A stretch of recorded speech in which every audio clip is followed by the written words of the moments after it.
को पुष्प अर्पण कर नमन करें।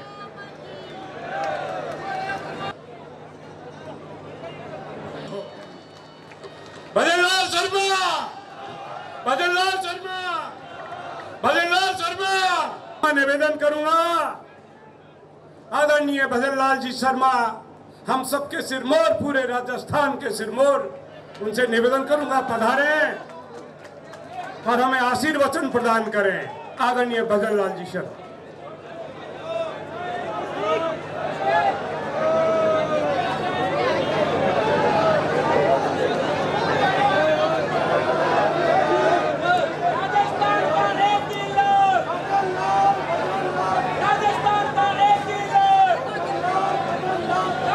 बोलिए भारत माता की, भारत माता की, भारत माता की। भगवान परशुराम की, सियावर रामचंद्र भगवान की, बजरंग बली की, सालासर वाले बालाजी की, खाटू श्याम की, मेहंदीपुर वाले बालाजी की, श्रीनाथ जी के और बंसी वारे की, गिरिराज धरण की, आप सभी की आज के इस परम परशुराम ज्ञानपीठ उद्घाटन के अवसर पर मंच पर विराजमान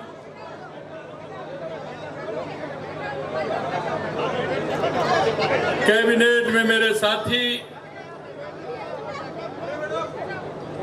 वन एवं पर्यावरण मंत्री भाई संजय शर्मा जी,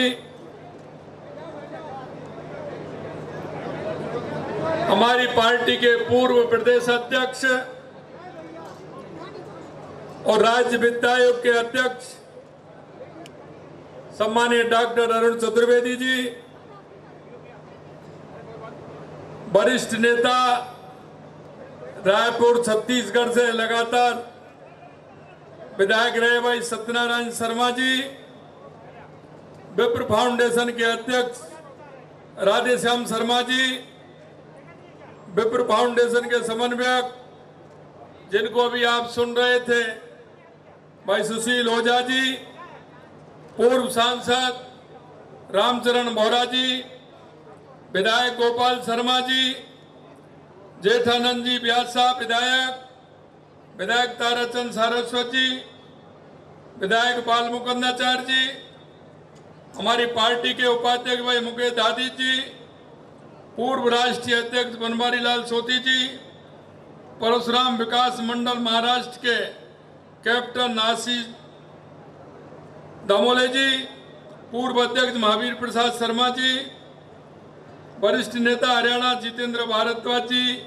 अध्यक्ष राजस्थान फाउंडेशन आसाम श्री रतन शर्मा जी, अध्यक्ष महर्षि परशुराम विकास भवन दिल्ली श्री बाबूलाल पारीक जी, राष्ट्रीय मंत्री विप्र फाउंडेशन परमेश्वर जी, प्रदेश अध्यक्ष राजेश कंडल जी, अध्यक्ष निर्माण समिति सत्यनारायण श्रीमाली जी, पूर्व IPS हरिप्रसाद शर्मा जी, पूर्व DGP ओमेंद्र भारद्वाज जी, पंडित केदार शर्मा जी, और हमारे संत जो गायन कर रहे हैं बहुत देर से, जो राष्ट्रभक्ति के गीत गाते हैं, ऐसे प्रकाश दास जी महाराज, और मेरे सामने बैठे मेरे पूजा योग बुजुर्गों, नौजवान दोस्तों, मेरी माता बहनों, सबसे पहले तो मैं आप सभी का वंदन करता हूं, अभिनंदन करता हूं, आप सभी को मैं प्रणाम करता हूं। भाइयों, सबसे पहले तो मैं धन्यवाद देना चाहता हूं विप्र फाउंडेशन को कि उन्होंने एक अच्छा परशुराम ज्ञानपीठ बना करके तैयार किया, क्योंकि आवश्यकता है हमारे उन युवाओं को जिनके मन में कुछ करने की होती है, लेकिन कई समस्या इस तरह की होती है, घर की परिस्थिति होती है, परिवार आर्थिक परिस्थितियों से जूझा हुआ होता है, वो जिस लक्ष्य को हासिल करना चाहते हैं वो उस लक्ष्य को हासिल नहीं कर पाते। इसलिए मैं धन्यवाद देना चाहता हूं विप्र फाउंडेशन को, कैसे उन गरीब बच्चों के लिए, ऐसी उन बहनों के लिए एक संस्था का निर्माण करके उनके भविष्य की चिंता करने का काम किया है। क्योंकि भगवान परशुराम सिखाते हैं कि सत्य, न्याय और शक्ति इन सभी का मेल होता है, और उन्होंने कहा है कि जीवन में कुछ करने के लिए कर्म की भी आवश्यकता है, लेकिन कर्म के साथ साथ साधन की भी आवश्यकता है। इसलिए इन्होंने साधन की जो व्यवस्था की है, इसलिए भी मैं धन्यवाद देता हूं। यह हमारा ज्ञानपीठ ज्ञान का और संस्कार का नया केंद्र भी बनेगा, क्योंकि आज जो हमारा देश है वो हमारे संस्कृति और विचार से चलता है। ये हमारी जो संस्कृति है दुनिया में सबसे अलग संस्कृति है। हमारे ऋषियों ने, मुनियों ने, महंतों ने जो हमें सिखाया है, हमारी जो कला है ये अब से नहीं है। लोग कहते हैं कि हमने अभी वैज्ञानिकों ने अभी तलाशने का काम किया है, लेकिन मैं आपको बताना चाहता हूं, किसी क्षेत्र में चले जाइए, हमारे ऋषि और मुनियों ने पहले से ही निर्धारित किया हुआ है। ये हमारी संस्कृति पूरी तरह से उसको काम को लेकर के जो चलती है, उसकी आवश्यकता है कि हम उसको आगे बढ़ाने का काम करें। मेरे भाई और बहनों, मैं एक बात और आपसे कहना चाहता हूं, आज का दिन अच्छा दिन है, क्योंकि अच्छे काम की शुरुआत हुई है। अभी मेरे से सुशील जी कह रहे थे, मैंने कहा हमने कहा है कि राजस्थान का कोई भी वर्ग होगा, कोई भी ऐसा व्यक्ति होगा जो अंतिम पायदान पर खड़ा होगा, हमारी सरकार उसके लिए कटिबद्ध है कि उसको आगे बढ़ाने के लिए और उसको आगे पहुंचाने के लिए। मैं आपसे इतना और कहना चाहता हूं कि आप समाज के वो लोग हैं जो सबको साथ लेकर के चलने वाले हैं, और मैं आपसे यही कहना चाहता हूं, हमारे ऋषियों ने, मुनियों ने, संतों ने, महंतों ने जो छाप छोड़ी है, उन्होंने अपना जो कर्म किया है, और कर्म ये किया है कि जो गरीब है, असहाय है, उसको सहारा देने का काम किया है। मैं आपसे यही कहना चाहता हूं, ऐसे लोगों को आगे बढ़ाएं, हम समाज के अंदर ऐसे लोगों को देखें, हम ऐसे लोगों की छटनी करें, उनको हम क्या लाभ दे सकते हैं, और ये करते हुए ऐसे संसाधनों का प्रयोग भी करें। मैं एक बात और आपसे कहूंगा कि आज भगवान परशुराम की कृपा से Parshuram Gyanpeeth centre of excellence एवं रिसर्च का शुभारंभ हो रहा है। इसमें आपका योगदान क्या है, हम हर व्यक्ति का योगदान उसमें क्या है, इसकी भी हमें चर्चा करनी चाहिए कि हम उसका योगदान देते हुए इसे और आगे कैसे बढ़ा सकते हैं। हम छोटे स्थानों पर इसका निर्माण कैसे कर सकते हैं। क्या कोई व्यक्ति आपको ऐसा नजर नहीं आता, मेरे गांव में, मेरी ढाणी में, मेरे मोहल्ले में, जिसको आवश्यकता है, और आपके थोड़े से प्यार से, थोड़े से दुलार से, थोड़े से सहयोग से जो वो मन में चाहता है वो बन करके दिखा सकता है, उसका सहयोग करने की आवश्यकता है। हमें आवश्यकता है हमारे सनातन संस्कृति, वैदिक ज्ञान का संवर्धन करने की, और अगर उसका हम संवर्धन करेंगे तो आगे आने वाली पीढ़ी ये निश्चित रूप से उसका लाभ लेगी। और मैं एक और कहना चाहता हूं, आज दुनिया में कहीं भी चले जाइए, कोई भी धर्म हो, लेकिन सनातन धर्म जो जिस बात को कहता है, और सनातन धर्म और संस्कृति है, वो दुनिया के लोग भी भारत आकर के उसका ज्ञान लेने लगे। इसलिए मैं यही कहना चाहता हूं कि हमारी जो सनातन संस्कृति है, इसको आगे बढ़ाने का काम भी हमें करना है। संस्कार सेवा की त्रिवेणी है, इसे समाज को दिशा देने का काम भी करना है, और इसके साथ साथ सबका साथ। देश के यशस्वी प्रधानमंत्री नरेंद्र मोदी जी कहते हैं, सबका साथ, सबका विकास, सबका विश्वास और सभी का प्रयास होना चाहिए, जिससे कि हमारे देश को, हमारे प्रदेश को, हमारे जिले को, हमारे गांव को हम आगे बढ़ा सकें। हमारी दृढ़ता होनी चाहिए सनातन धर्म उसका उचित गौरवपूर्ण स्थान दिलाने का कार्य पूरी निष्ठा के साथ हमें करना चाहिए। सनातन धर्म की रक्षा, संरक्षण, संवर्धन सदैव समर्पित होता है। भाइयों बहनों, आज मैं आपको यह भी बताना चाहता हूं कि आप सभी लोग, क्योंकि पंडित दीनदयाल उपाध्याय जी कहते हैं कि अंतिम पायदान पर जो व्यक्ति खड़ा है उसको आगे हम कैसे ला सकते हैं, समाज का वो व्यक्ति जिसको आवश्यकता है उसको कैसे आगे ला सकते हैं। उन्होंने एक निर्धारण किया है, एकात्म मानववाद को जे लेकर के चले हैं। उन्होंने कहा कि जो हमारा समाज है वो हमारे शरीर रूपी समाज है। कभी कभी आप देखते हैं, हमेशा ये होता है कि समाज के अंतिम पायदान पर जो व्यक्ति बैठा है उसको कैसे आगे लाना है। ये हमारी संरचना हमारे शरीर के आधार जैसी है। कभी कभी आप देखते हैं, आप सामने से सांप आता है, आप देखते हैं, आंखें देखती हैं और पैर दौड़ते हैं कि नहीं दौड़ते हैं। आंखों को दिखता है कि नहीं दिखता है। कांटा पैर में लगता है और हाथ पहले पहुंच जाता है, पहुंचता है कि नहीं पहुंचता है सहयोग के लिए। यही हमारा समाज है। हमें दिखना चाहिए कि समाज में ऐसा कौन सा व्यक्ति है जिसको हमें सहयोग करना है, जिसको हमें आगे ले जाना है। ये शरीर रूपी संरचना, ये समाज रूपी संरचना भी है, इसका भी हमें ध्यान रखना है। मैं आपसे ये और कहना चाहता हूं मेरे भाई और बहनों, आपने देखा है राजस्थान में हमारी सरकार को 20 महीने हुए हैं, लेकिन 20 महीने में आपने देखा होगा, जब हम आए थे राजस्थान की जनता से जो हमने संकल्प दिया था, उस संकल्प के साथ आए थे। जो हमने संकल्प पत्र में वायदा किया था, हमने कहा एक एक वायदे को पूरा करेंगे। अभी सुशील जी कह रहे थे कि आपने इतने बेरोजगारों को नौकरी देने का काम किया। मैं आपसे एक ही बात कहना चाहता हूं मेरे भाई और बहनों, हमने जब राजस्थान की जब हमारी सरकार आई थी, हमने नक्शा बनाया था, हमने यह बनाया, सोचा था, हमारे मंत्रिमंडल ने सोचा, सबने सोचा, हमारे पार्टी के वरिष्ठों ने सोचा कि हमें क्या करना चाहिए, राजस्थान का विकास कैसे संभव है। सबसे पहले हमें आवश्यकता थी, राजस्थान के लिए पानी की आवश्यकता सबसे महत्वपूर्ण लगी, क्योंकि राजस्थान में हमेशा अगर कमी रहती है तो वो पानी की रहती है। हमारे ऐसे कई लोग हैं जो मेरे को, जब मैं गुजरात जाता हूं, महाराष्ट्र जाता हूं, तेलंगाना जाता हूं, बंगाल जाता हूं, तो मेरे को लगता है वो लोग जो यहाँ से छोड़ करके गए, वो कहीं ना कहीं किसी पीड़ा से छोड़ करके गए। उनको कहीं पानी की व्यवस्था नहीं थी। राजस्थान में बारिश कम होती थी।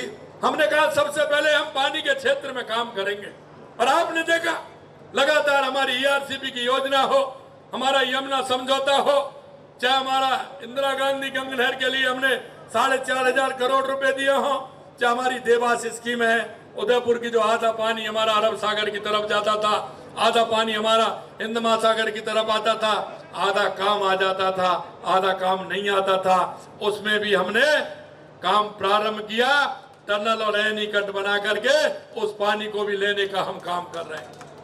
माई डैम की हमारी परियोजना हो, राणा प्रताप सागर से ब्राह्मणी की नदी से हमारा पानी हमें बीसलपुर में लाना हो, इन सारे विषयों को लेकर के काम किया। और मैं धन्यवाद देना चाहता हूं आपके माध्यम से उन सभी प्रवासी राजस्थानी भाइयों को, कि उन्होंने भी दिल खोल के काम किया और उन्होंने सहयोग देने का वायदा किया।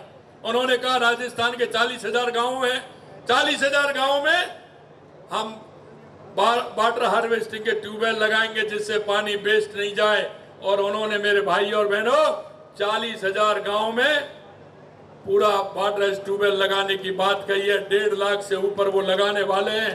उन्होंने काम प्रारंभ कर दिया, सरकार से कोई सहयोग नहीं लिया, उन्होंने अपनी मशीन खरीदी और 6,500 ट्यूबवेल लगा करके अब तक उन्होंने दे दिए।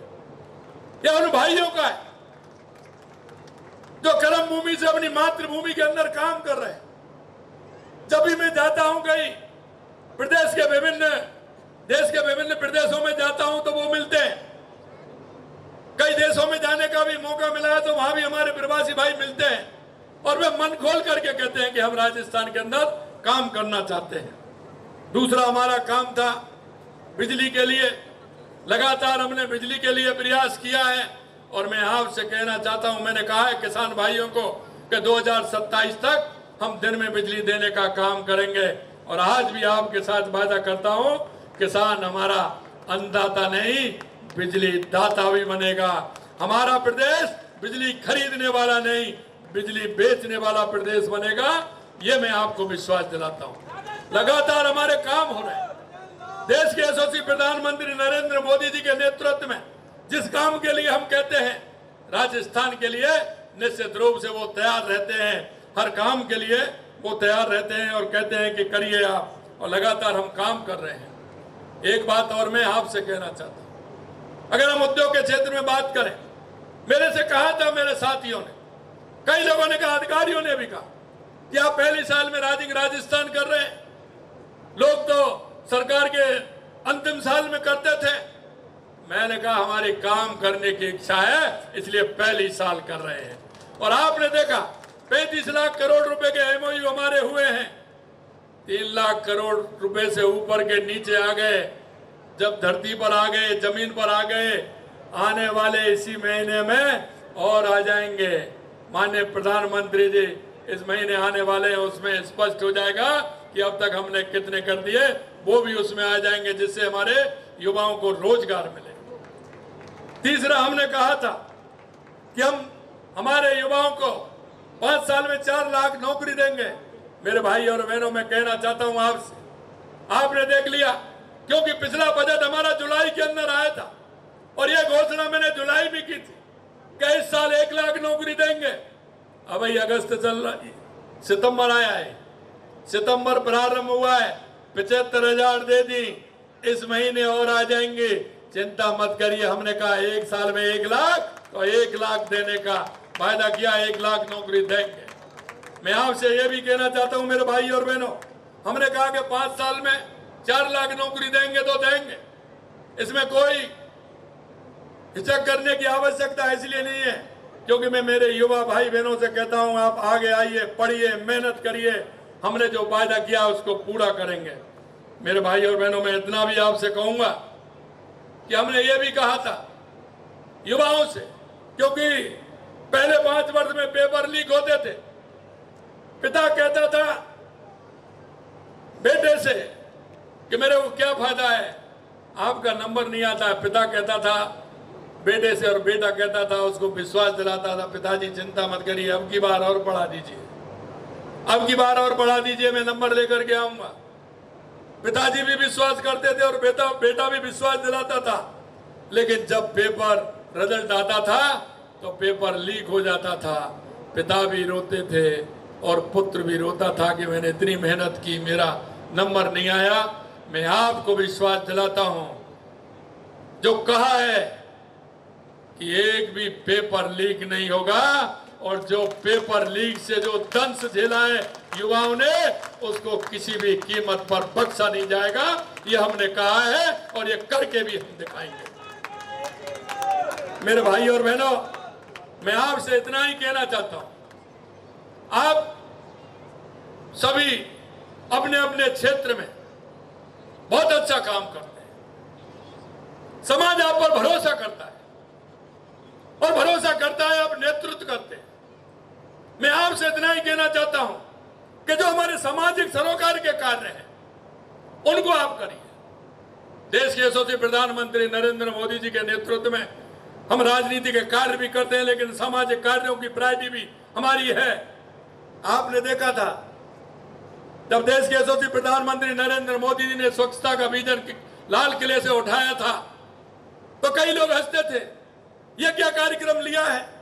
लेकिन स्वच्छता का डंका आज पूरे देश के अंदर गूंज रहा है, और स्वच्छता से, अगर स्वच्छता होगी तो स्वस्थ भी रहेंगे। दूसरा विजन उन्होंने लिया था, बेटी बचाओ बेटी पढ़ाओ का नारा उन्होंने दिया था। हमारे समाज के अंदर लिंग अनुपात में कितनी कमी आ गई थी, समाज में कुरीतियां उससे आती हैं, समाज में बेमनस्ता पैदा होती है। लेकिन वहां से नारा लगा और बेटी बचाओ बेटी पढ़ाओ पर भी काम किया, तो समाज में आज संतुलन आने लगा, लगभग बराबर का संतुलन आ गया।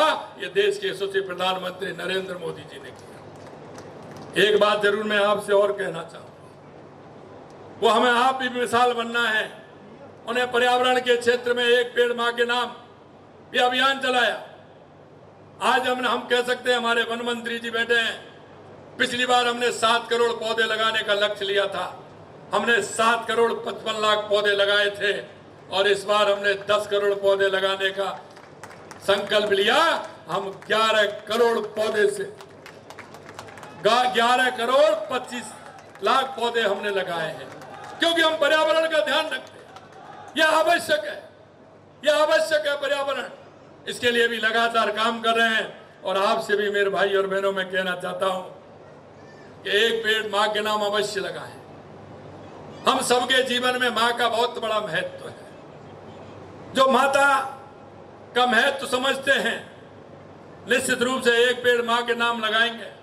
वो एक पेड़ मां के नाम कहना है, लेकिन जहां आपको आवश्यकता हो, जहां आप जाएं वहां लगाएं, मां की स्मृतियों को सजोएं, तो हमारा पर्यावरण भी बचेगा और मां की जो धरोहर है, जिस वृक्ष को आप लगा रहे हैं, आने वाले समय में वो कितनों का आसरा बनेगा, ये आप अच्छी तरह से जानते हैं। मेरे भाइयों, मैं इतना कहना चाहता हूं, आपने जो जिस भरोसे के साथ राजस्थान के अंदर सरकार बनाई थी, मैं आपसे इतना ही कहूंगा कि उस भरोसे को किसी कीमत पर नहीं तोड़ेंगे, उस भरोसे के साथ काम करेंगे। और यह भी आपको विश्वास दिलाता हूं कि किसी भी क्षेत्र में हमारे सरकार का काम अग्रणी रहेगा। किसी भी उसमें आपको कहने की यह गुंजाइश नहीं मिलेगी कि आपने इस क्षेत्र में काम नहीं किया, क्योंकि हम काम करते हैं किसान के लिए, मजदूर के लिए, युवा के लिए, महिला के लिए, इसमें सभी समाहित होते हैं। लगातार हमारी सरकार काम कर रही है और किसान के दर्द को हम अच्छी तरह से जानते हैं, इसलिए लगातार किसान के लिए काम कर रहे हैं। एक बात और मैं कहूँगा, अभी मैं आज गौ महाकुंभ में होकर के आया था, यह भी हमारे लिए बहुत बड़ी चुनौती है।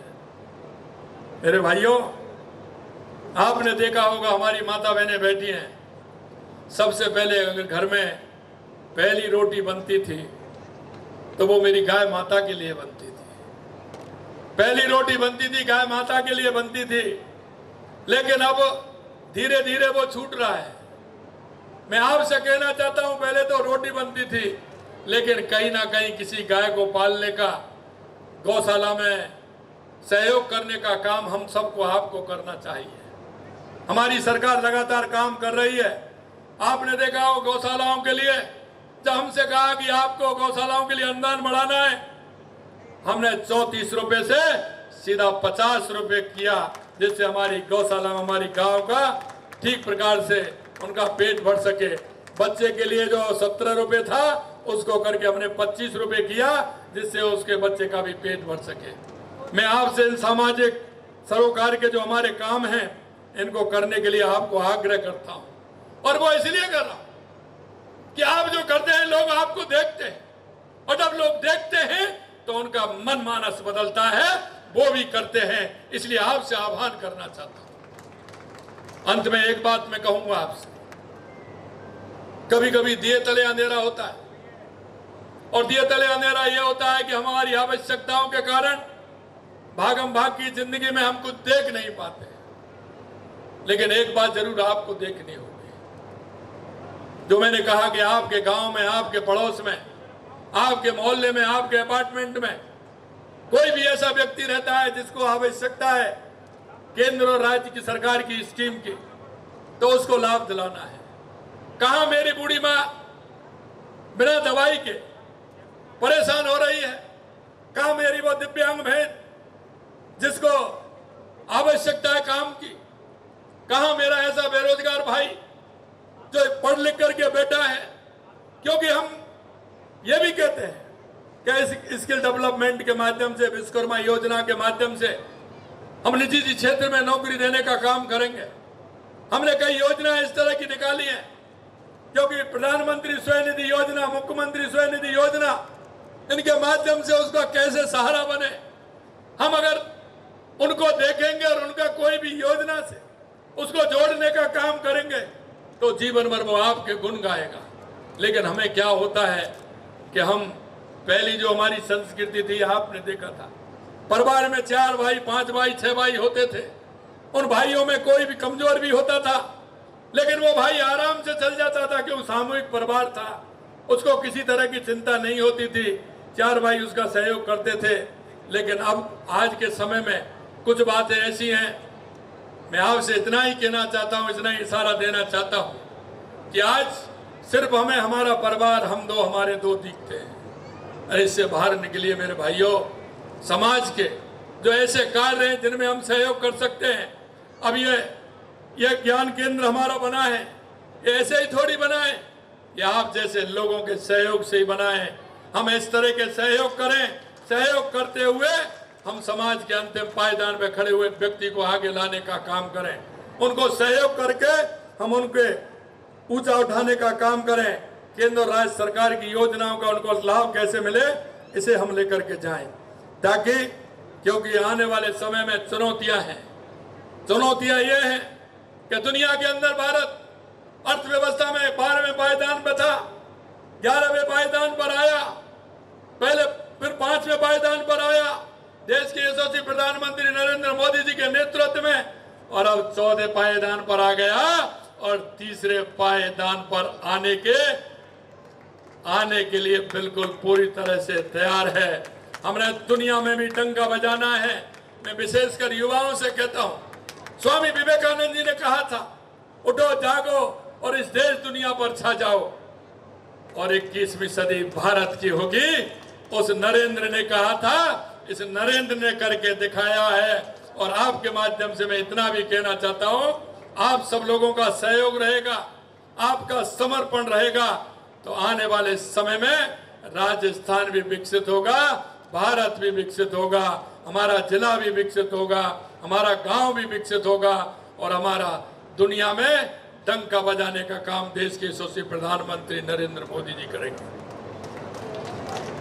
2014 के बाद देश की परिवर्तन की स्थिति आपने देखी, और वो परिवर्तन की स्थिति में इसलिए कहता हूं कि आप देख रहे हैं, चाहे गरीब कल्याण की योजनाएं, विकास की योजनाएं हो, आतंकवाद नक्सलवाद का खात्मा हो, या दुनिया में बढ़ता हुआ भारत का गौरव हो, ये सभी आप देख रहे हैं। मैं आपको इतना कहना चाहता हूं कि यहाँ के विद्यार्थी ज्ञान विज्ञान के साथ अपने सांस्कृतिक मूल्यों, सामाजिक जिम्मेदारियों को भी आत्मसात करेंगे, ताकि वे न केवल राजस्थान बल्कि संपूर्ण भारत में और विश्व में अपने आप को गौरव करें। आज फिर धन्यवाद देना चाहता हूं मैं विप्र फाउंडेशन को कि उन्होंने एक अच्छा काम किया है, और आपको भी देना चाहता हूं कि जो आपने इतना सहयोग किया है, आज आप इतने इस कार्यक्रम में इतनी बड़ी संख्या में आए हैं, आप सभी को बहुत बहुत धन्यवाद। जय हिंद, जय भारत, जय राजस्थान। बोलिए भगवान परशुराम की, बोलो बंसी वारे की, गिरिराज धरण की।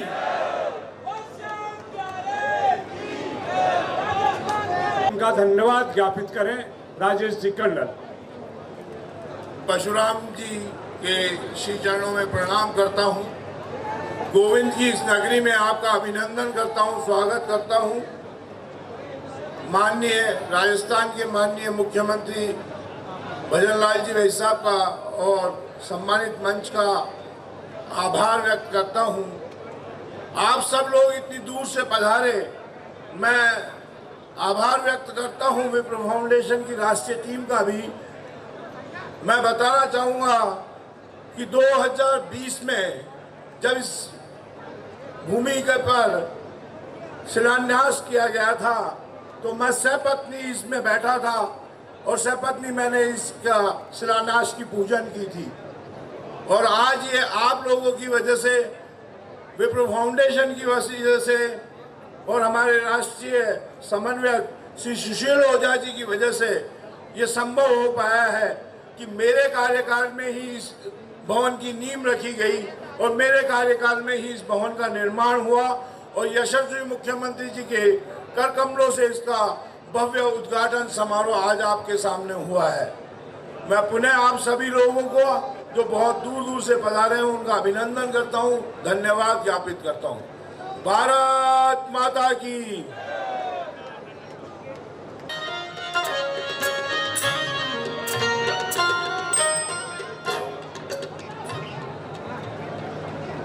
अरुणाचल में जो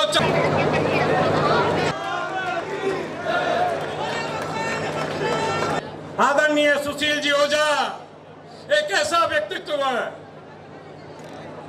जो दिन रात 24 घंटे विप्र कल्याण में लगा रहता है। उनसे आग्रह करूंगा आए और अपना उद्बोधन प्रदान करें। जोरदार तालियां आदरणीय सुशील जी ओझा के लिए, जोरदार तालियां। भगवान श्री गणेश, भगवान श्री परशुराम के चरणों में नमन करते हुए आज के इस विशाल समावेश में उपस्थित आप सबको मैं साष्टांग प्रणाम करता हूं।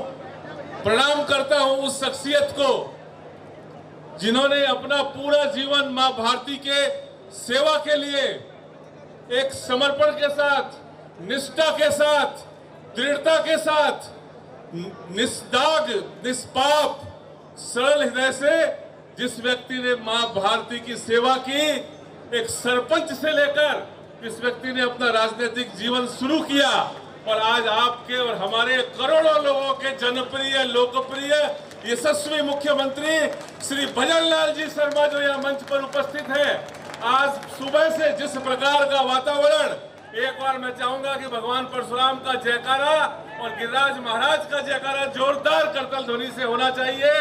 बोलो श्री भगवान परशुराम की, गिरिराज धरण की।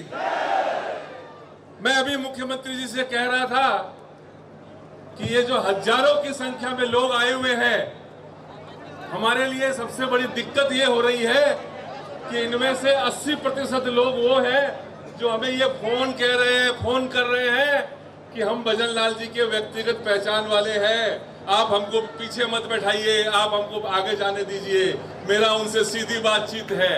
एक एक गांव का कोई व्यक्ति बांसवाड़ा डुगरपुर से आया है, कोई व्यक्ति अलवर से आया है, कोई व्यक्ति चिल्ला रहे लोग कि हर तहसील से, गंगानगर, हनुमानगढ़, नागौर, बीकानेर, झुंझुनू, सीकर, हर डिस्ट्रिक्ट से लोग आए हैं और एक ही आवाज हर व्यक्ति के मन में कि भजन लाल जी शर्मा मेरे हैं, मैं हूं भजन लाल शर्मा। मैं समझता हूं कि किसी भी राजनेता की और किसी भी लोक सेवक की सबसे बड़ी उपलब्धि जीवन की यही होती है कि हर व्यक्ति अपने आप को भजन लाल शर्मा समझे। मैं आपको ये निवेदन करना चाहता हूं माननीय मुख्यमंत्री जी कि आज जो कार्यक्रम है, यह कार्यक्रम श्री परशुराम ज्ञान पीठ का जो लोकार्पण आपके कर कमलों से अभी हुआ, इस ज्ञान पीठ के लोकार्पण, centre for excellence and research के लोकार्पण के लिए हमें लोगों ने सुझाव दिया था कि किसी हॉल में, किसी सभागार में कार्यक्रम किया जाए। हमने 3 बार कार्यक्रम तय करके और स्थान परिवर्तन किया क्योंकि हमारे पास जिस तरह का फीडबैक था और ये अपार जन समूह जो यहाँ पर है, मुझे लगता है कि जयपुर के तो किसी सभागार में इस बरसात में होना संभव नहीं था। और फिर हमने हिम्मत की कि जब गिरिराज महाराज का भक्त राजस्थान की इस माटी का सपूत इस भवन में और इस प्रांगण में पांव रखने वाला है, तो इंद्रदेव भी अपनी कृपा करेंगे और बरसात होती रहेगी, लेकिन यहाँ पर सूर्य भगवान का भी उतने ही दर्शन होंगे। आप सबको मैं प्रणाम करता हूँ माननीय मुख्यमंत्री जी के साथ इस मंच पर हमारे जितने भी बड़े लोग बैठे हैं, समाज के यशस्वी लोग, आप सबको प्रणाम करता हूँ। और 2 शब्द खाली कहकर के अपनी बात को विराम देना चाहता हूँ कि कहने को तो बहुत कुछ होता है, लेकिन आज का दिन जो है वो दिन अपने सारी भावनाओं को जो व्यक्त करने के लिए कम से कम शब्दों में मैं व्यक्त करना चाहता हूं, कारण कि समय कम है और बहुत बड़ी संख्या में लोग आए हैं। आप सबको वापस घर लौटना है। राजस्थान की कमान जिन परिस्थितियों में आपके सपूत माननीय श्री भजन लाल जी शर्मा ने संभाली थी, और उन परिस्थितियों में कमान संभालने के बाद एक आम नागरिक के नाते, एक जनता के नाते, एक इस राजस्थान के एक साधारण आदमी के नाते जो 2-3 बातें मुझे कहनी है आज, कि पिछले वर्षों से जिस प्रकार का शिक्षा के जगत में खिलवाड़ चल रहा था, उस परिस्थितियों को जब से भजन लाल जी शर्मा बैठे हैं, एक डर बैठ गया था, युवाओं में एक भय व्याप्त हो गया था कि परीक्षा तो मैं दूंगा, लेकिन क्या पता लीक हुआ पेपर में परीक्षा दूं और कितनी ही पढ़ लूं, लेकिन मेरे नंबर तो नहीं, सेलेक्ट तो नहीं होऊंगा। ये सौभाग्य मानता हूं मैं इस सरकार का और इस राजस्थान की धरती का कि जिसने लाखों युवाओं के सपनों को साकार होने का मार्ग प्रशस्त किया और एक भी पेपर लीक इनके मुख्यमंत्री बनने के बाद आज तक नहीं हुआ। मैं राजनीतिक बातें नहीं करना चाहता, मैं राजनीतिक व्यक्ति भी नहीं हूं, समाज के लिए काम करता हूं, लेकिन मन के अंदर इस बात का मुझे संतोष और गर्व भी होता है कि ईमानदार लोग अगर राजनीति में बैठेंगे तो उसके बाद पेपर लीक बंद होना तो छोटी बात है, जिन लोगों ने पहले भी सपनों के साथ खिलवाड़ किया होगा उनका भी गला पकड़ करके और उनको भी सलाखों के पीछे डाल दिया जाएगा। ये काम भजन लाल जी की सरकार की उपलब्धि में मानता हूं। और दूसरी उपलब्धि कि आपने गद्दी संभालते ही कहा था कि 4 लाख नौकरियां देंगे सरकार की और 6 लाख नौकरियां प्राइवेट, 10 लाख नौकरियों का। हमने जब पढ़ा, माफ करिएगा, हम बहुत निराशा में भी थे। हमें लगता था कि ये नारे हैं, सरकारें आती है अपने घोषणा पत्र बनाती है, लेकिन होता नहीं है ऐसा। मुझे आज इस मंच से और आपके सामने, मुझे नहीं, कि जितने लोग बाहर तक खड़े हैं दूर दूर तक, उन्हें इस बात पर गर्व है कि 4 लाख नौकरियों में से 75,000 नौकरियां तो दी जा चुकी है। पर आज इस मंच पे भगवान परशुराम की कृपा से जो ज्ञानपीठ का उद्घाटन हुआ है, मुझे पूरा विश्वास है कि आने वाले महीने 2 महीने के अंदर आप देखेंगे कि और हजारों नौकरियां सरकार की निकलेगी और हम सब उससे लाभान्वित होंगे। ये भजन लाल जी शर्मा की उपलब्धि है, जिसको जोरदार तालियों के साथ हम अभिनंदन करते हैं, भजन लाल जी का अभिवादन करते हैं। हमारे मुख्यमंत्री तो भारतवर्ष में ये जो उत्साह देख रहे हैं आप, ये उत्साह किसी एक व्यक्ति के लाए हुए लोग नहीं है, ये लोग स्वतः स्फूर्त लोग हैं जो यहाँ पर उपस्थित हुए हैं, यहाँ पर पधारे हैं। तीसरी बात कि मुख्यमंत्री भारत में सब राज्यों में मुख्यमंत्री है, लेकिन एक राजस्थानी होने के नाते हमें इस बात का गर्व है कि हमारे मुख्यमंत्री को आज प्रधानमंत्री सहित पूरा देश भागीरथ के रूप में पहचान रहा है। ERCP की जो योजना आप लेकर के आए और उस योजना पर काम शुरू हो गया, वर्क ऑर्डर जारी हो गए, ये काम जो भजन लाल जी की सरकार ने किए हैं, इसकी बदौलत किसी सरकार का दिया हुआ नारा, किसी राजनीतिक पार्टी का दिया हुआ नारा नहीं, ये सामने बैठे लोग चिल्ला रहे हैं कि भजन लाल जी शर्मा आधुनिक युग के हमारे भगीरथ हैं। ऐसे भगीरथ को मैं जोरदार तालियों के साथ बार बार और वंदन करता हूं, अभिनंदन करता हूं और पूरा हमें विश्वास है कि आपका कार्यकाल स्वर्णिम कार्यकाल होगा, ऐतिहासिक कार्यकाल होगा। विप्र फाउंडेशन ने समाज के युवाओं के लिए जो ये सेंटर फॉर एक्सीलेंस बनाया है, श्री ओमेंद्र भारद्वाज जी की अध्यक्षता और श्री हरिप्रसाद जी शर्मा की कार्यकारी अध्यक्षता, श्री सतीश शर्मा जी के सचिव के साथ 15 लोगों की कमेटी है। ये कमेटी तय करेगी। हमने आज तक की हमारी यात्रा थी इस centre for excellence Parshuram Gyanpeeth के साथ। कल से हम इनको ये सौंपने वाले हैं। 14 तारीख से यहाँ पर कॉम्पिटिटिव परीक्षाओं की तैयारी के लिए कोचिंग शुरू होने वाली है। 14 तारीख से सैकड़ों बच्चों ने अपना एडमिशन रजिस्ट्रेशन करवा लिया है। यहाँ पर बच्चियों के लिए जो मेरी बेटियां गांवों से, ढाणियों से आती हैं, जिनके माता पिता को चिंता है आप लोगों को कि मेरी बेटी जयपुर में सुरक्षित कैसे रहेगी, बड़े शहर में, बच्चियों को ये चिंता है कि कोचिंग हब के पास मुझे कैसे कोचिंग मिलेगी, रहना कहाँ रहूंगी, कहाँ खाऊंगी। आपके इस परशुराम ज्ञानपीठ में 100 कन्याओं के लिए हम छात्रावास, एयर कंडीशन कमरे और भोजन के साथ यह व्यवस्था की गई है। आप अपनी बेटियों को, अब वो राजस्थान नहीं है, ये भजन लाल शर्मा वाला राजस्थान है। आप अपनी बेटियों को भेजिए और इनको हम यहाँ पर कोचिंग करवाएंगे। यहाँ पर वैदिक रिसर्च भी होगा। प्रकाश दास जी महाराज हमारे एक विनम्र आग्रह पर यहाँ पधारे हैं, आपको मैं वंदन करता हूँ। सुबह ही आज ओसिया से चलकर आए हैं। यहाँ पर वैदिक रिसर्च का यह कार्यक्रम शुरू किया जाने वाला है। इसी भवन में हम सभागार भी है, हॉल भी है, छोटे छोटे सेमिनार कक्ष भी है, स्किल डेवलपमेंट जो विप्र chamber of commerce and industry का कल माननीय मुख्यमंत्री जी को बताना चाहूंगा सादर कि 460 उद्योगपति और व्यवसायी राजस्थान के और बाहर के राजस्थान मूल वाले कल रात को हमने उनका सम्मान किया राजस्थान इंटरनेशनल सेंटर में, RIC में। और उन सब ने यह प्रतिज्ञा ली कि मैं मेरे गांव में, मैं मेरे अपने कस्बे में जाऊंगा और ये 460 के 460 लोग अपने अपने क्षेत्र के विकास के लिए कटिबद्ध हैं। अब एक नई तस्वीर सामने आने वाली है इस परशुराम ज्ञानपीठ के बाद। मैं इन्हीं शब्दों के साथ एक क्षमा भी मुझे मांगनी है कि हमारे मंच पर बहुत सारे लोगों के और जो हमारे यशस्वी अध्यक्ष हैं, जोनों के अध्यक्ष, गंगापुर जोन के अध्यक्ष डॉक्टर हेमंत शर्मा जी, कोटा जोन के अध्यक्ष हमारे कृष्ण मुरारी चतुर्वेदी जी, बीकानेर जोन के अध्यक्ष धनसुख जी शर्मा, जो आज इस मंच पर हम जिनको नहीं बैठा पाए, हमारे जोधपुर जोन के अशोक राजपुरोहित जी, इन सब जोनों के जो अध्यक्षगण यहाँ पर नहीं आज हम समाहित कर पाए, मैं आपसे हाथ जोड़कर क्षमा चाहता हूँ उन सभी लोगों को जिन लोगों के नाम होने के बावजूद भी समय इतना कम था, बारिश की वजह से यह काम हमें चूक हुई हमसे।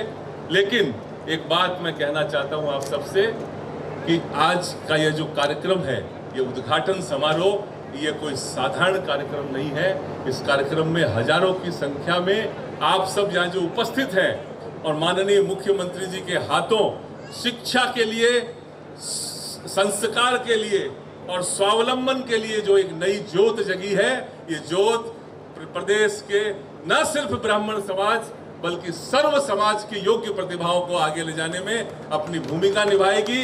मैं समस्त, आप जहाँ मंच पर राजेश कर्नल जी हैं, जितेंद्र भारद्वाज जी हैं, बाल मुकुंदाचार्य जी हैं, रतन शर्मा जी गुवाहाटी से आए हैं, हमारे राजस्थान फाउंडेशन के भी आप अध्यक्ष हैं, आदरणीय गोपाल शर्मा जी, परम सम्माननीय मंत्री जी श्री संजय शर्मा जी, डॉक्टर अरुण चतुर्वेदी जी, श्री रामचरण जी बोरा, हम सब के अग्रज, रायपुर से 6 बार तक विधायक रहे पंडित झाबरमल जी शर्मा के पौत्र, विप्र फाउंडेशन के मुखिया श्री सत्यनारायण शर्मा जी रायपुर से पधारे हैं।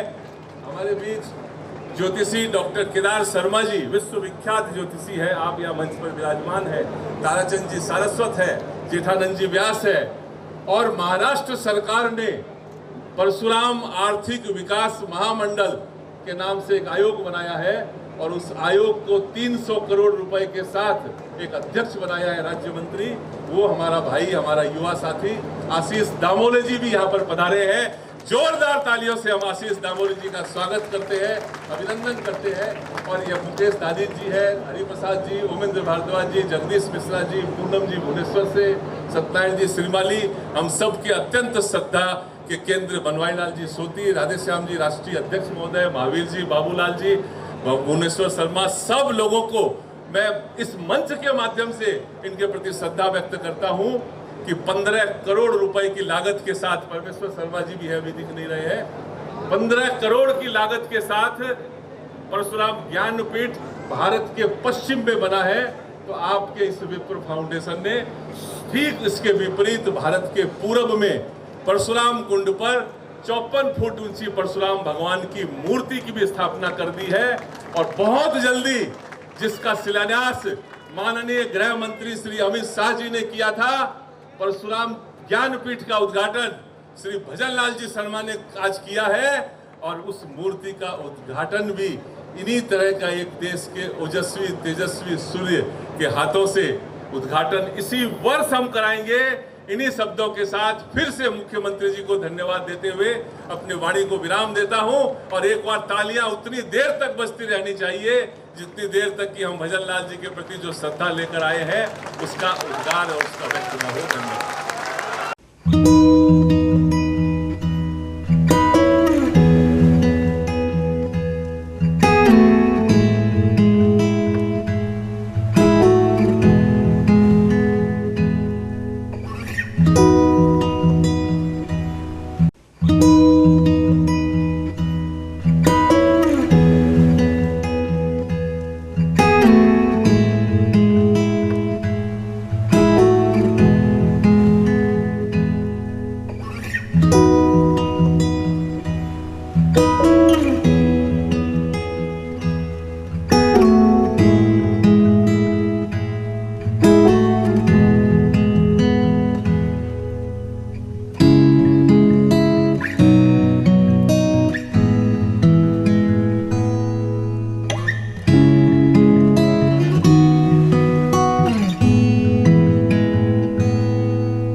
है।